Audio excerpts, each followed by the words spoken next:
Hello, and welcome to Comic Community News. This is the show here that we let you know all the important things going on in the comic book world, speculation and how the market's going, looking at new books that are coming out next week so you can stay ahead of the curve, and then reviews so that you know which books are worth your time. If that sounds like something you want to check out, then you've come to the right place. Welcome to the news. That's right, our top story tonight, as usual, is the comic book speculation market, or as we like to call it, financial quicksand. That hope that maybe these old pieces of paper that you're buying might pay for your child's college tuition is kind of a thing of the past, and I hope you are listening at home and realizing that that is not going to be true. Instead, we're going to be looking at red, yellow, and green light books that maybe you should hold off, don't run and buy right now, books that you should keep an eye out for because they might be worth the bargain, and books that you should definitely think about, maybe it's the time to sell and get rid of it now. So first off, our red light is Madam Hydra, of course. Everybody's freaking out about Julia Louis-Dreyfus, of course, appearing in an episode of Falcon and the Winter Soldier, and maybe this being a long-term spec of the Contessa de something that I can't pronounce. If you can't say her name, I would not rush out and buy Strange Tales 159, the first appearance of Madam Hydra. Instead, I would look at the Secret Warriors series by Bendis, because there's a couple of minor keys in there that might play a little better for your wallet now and long term. Issues 2 and 6 involve some key moments for the Madam Hydra that they're probably setting us up for. But my red light is still Madam Hydra as a whole. Now's not the time to buy. Steer clear of this entire thing and instead look for books that actually meant something to you before you saw Julia Louis-Dreyfus walk onto the screen or saw a screen grab on your Instagram. Don't do it. Let's look at a yellow light. People are talking a lot about Mystique right now. I'm a big fan of this character, and I think her first appearances, all three of them in Ms. Marvel, are dramatically undervalued. And still to this day, even though everybody's talking about them, this is a cheap book. So we have two cameo appearances, much like with the Wolverine Hulk trilogy. We've got the Mystique Ms. Marvel trilogy. Issues 16 and 17 are considered cameos, and rightly so. One little panel doesn't really amount to a whole lot. It's issue 18 that's the key, and the one that's worth a few $100s, but still a few $100s for a raw copy of a high-grade issue of this is still pretty reasonable, and considering how mutant books are just exploding right now. 9/8s, I think, are in the 1,000 or more range. I would say steer clear if you have to pay that kind of price. It's undervalued, but you don't want to overpay. Wait a little bit. Maybe sneak out and find a really good steal, a bargain on this. It's a yellow light because I just don't think I'm ready to drop $1,000 for a 9/8 of this particular book. I also think these books are undervalued because there's no great cover appearances for her, and the Ms. Marvel run in general has been somewhat undervalued as a whole. Let's go to green light, and it's appropriately green this week because we're talking about She-Hulk.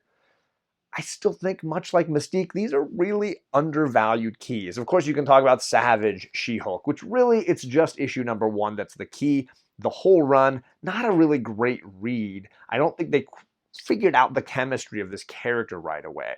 Issue number 1, obviously, is a great first appearance, a great origin, and a phenomenal cover. So yeah, if you can get a copy, now is the time, way before you start seeing footage of this show, you start seeing the actor in the green makeup, or you start seeing the digital version of her, whatever they're going to do. Before that starts happening, now would be a time to grab these. But I'm going to skip all of that Savage stuff and go straight to Sensational She-Hulk. This is an undervalued run, not only because it's an amazing read, but also this is more than likely going to be the basic stimulus for the show.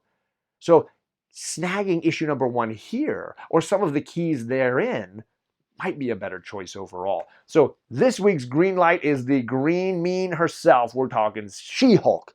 And good luck to you snagging some for a great price.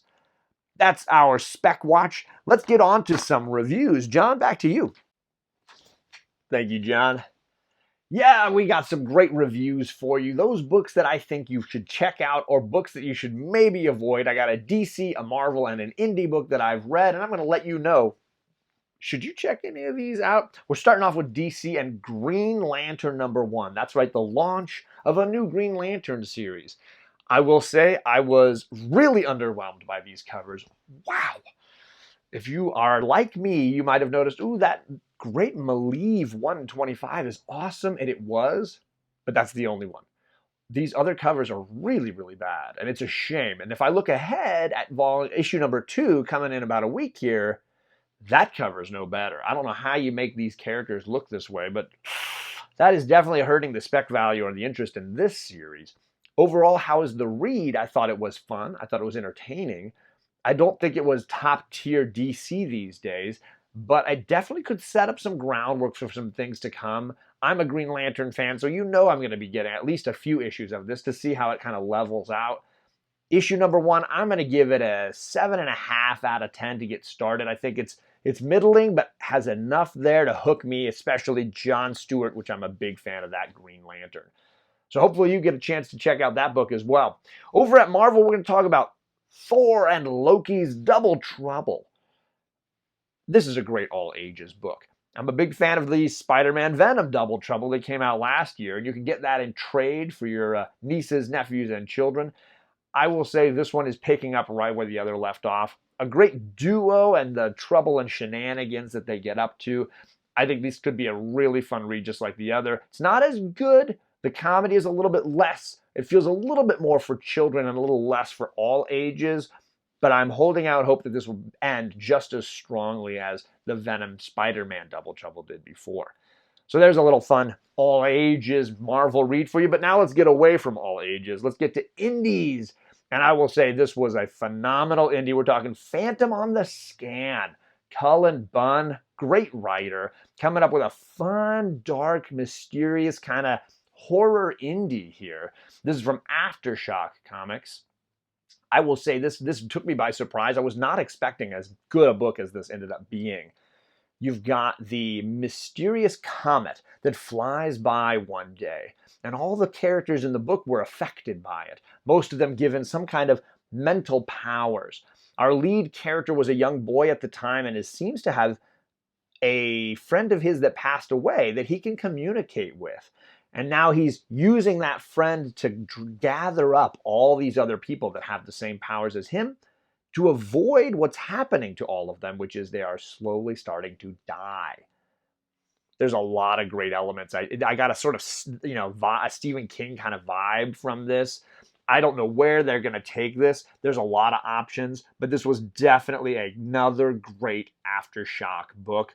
I dig the artwork on the inside as well. So this book, top to bottom, was something really special. I'm going to give this a 9.5 out of 10. Really great first issue, not rushed, well-paced, well-drawn, and Cullen Bunn may have one of his best books yet on the shelves. So if you missed Phantom on the Scan, that's my pick for you. You should definitely check it out if you're an indie or a horror comics fan. All right. Now let's get on to other things because we have our roving reporters traveling across the globe, those great members of this comic book community who take a little time out to give us an on-the-spot report. This week, we got the Lost in Comics crew. We got Chris from over at Lost in Comics. They are one of the newest members of the 1,000 subscribers club, so huge, huge congrats to Chris and Oscar. They deserve everything, and the link to their channel is down below. You should check out what they're doing, but let's check in with Chris. Hey, Chris, where are you, and what are you reading? What's up, everybody? This is Chris with Lost in Comics, and you've caught me here on site as I am taking a journey through the wilderness. As I am here in the wilderness, I do have a comic book with me because I'm not going anywhere without some comics. And I want to talk to you about this issue right here. This is Duplicant, issue #1. What is this story about? This is the story set in the future. And in the future, guys, there is a pandemic that has come across the world, and it takes out people's organs. When it takes out your organs, you cannot afford to have surgery unless you are part of the upper class, because there is a surgery out there that has been made by a scientist that will actually replace your organs. They manufacture organs. Problem is, if you are too poor, you cannot afford the surgery, and you're out of luck. You're going to get auctioned off to the highest bidder, and you are their slave. Anyway, guys, check out this book, Duplicant issue #1. I'm getting back to my journey. Back to you, John. All right, Chris, thank you so much for that on-location report and another great indie book that I have not heard of before, so I need to go see if I can find a copy of that. Those of you that have not heard of Lost in Comics, you're missing out. Chris and Oscar are a riot. They do great comedy, they do great interviews, and great reviews. If you haven't checked out their channel, of course, I linked it down below, and you should look out for more great roving reporters coming up next week. But now let's get on to the pull list for next week. John, back to you. Right back at you, sir. Yes, we are looking at the pull list. Those books that are coming out next week, I try to give you the best of the lot. We're looking at those books from Marvel, DC, and the indie publishers that you want to make sure are on your pull list for next week. Let's start off because this is a busy, busy week. We're going to get these DC and Marvel books out of the way fast. I got Cable issue number 10. This is winding down, only 3 issues left, so you know that I'm going to be getting that. Old Cable being hinted at possibly returning, so I'm all about that for sure. I also want to mention X-Men Legends 3. The Simonsons are now here. I've been waiting for them to come back. Walt and Louise Simonson going to be working as a team on this 2-issue storyline. I'm all in. I don't even need to know the plot. I just need to know that they're involved, coming back to work hard like always, and I'm looking for what they're going to be doing. From DC Comics, I'm going to be getting Batman Black and White issue 5 with the cover of the week by Jenny Frison. Come on, that's a masterpiece. I'm all about it. This is going to have Lee Weeks doing a story. We're going to have Kieran Gillen doing a story. And my favorite is going to be Jamal Campbell, the artist from Far Sector, is going to be doing a story. This has been a really lot of fun. They've got a bunch of different writers and artists, a bunch of different stories and ideas here. I'm all about it. Top of the picks here. They've also got Robin issue number 1.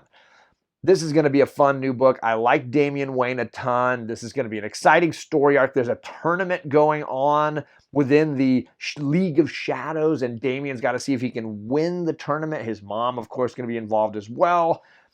I'm excited Joshua Williamson's going to be writing this. Yes, this is going to be on my list. Definitely getting Robin issue number 1. But this is a huge indies week, and that's what we really want to be talking about. Everybody's going to want to be talking about Berserker issue 2. Not on this show. No, get that out of here. People are going to want to talk about Crossover issue 6, the ending of Donny Cates' story arc. Not today. No, get that out of here. How about Sea of Sorrows, issue number 5, the ending of Sea of Sorrows, which I've been loving? Not today. What about Shadow Doctor, issue number 3, also coming out next week? Big fan of that comic? No. All of those indies are on my pull list. All of them are great, but I'm talking about Once and Future. This is issue 18. This is the end of really the first major arc in Once and Future. A really undervalued and underappreciated Boom Studios book that I think is one of the best drawn comics out right now. Shout out to Dan Mora. But they are ending this arc. It sounds like it's going to be really, really big, exciting things happening. I have a lot of high hopes, and this is going to be my pick of the week. I'm really looking forward to this. I think they're taking 2-3 months off after this. I don't know quite how long it'll be, but I'm hopeful they come back strong with this second arc of Once and Future. Kieran Gillen is writing this book, a little outside of his comfort zone, but something I'm really enjoying. So Once and Future issue 18 is my indie pick of the week from Boom Studios for April 28th. John, back to you. Thank you, John. Much appreciated. Yes, ladies and gentlemen, that was another wrap for Comic Community News. This is the show that gives you a little bit of everything going on in the comic book community. Huge shout out to our roving reporter this week, Chris, over at Lost in Comics. And definitely this is part of Tag Team Thursday. I link a bunch of great channels down below. So if you're looking for other great comic book content, that's the place to be. We're going to skip you off now to Old Wolf's channel and see you back here soon for another Comic Community News. So long. Stay classy, comic book community.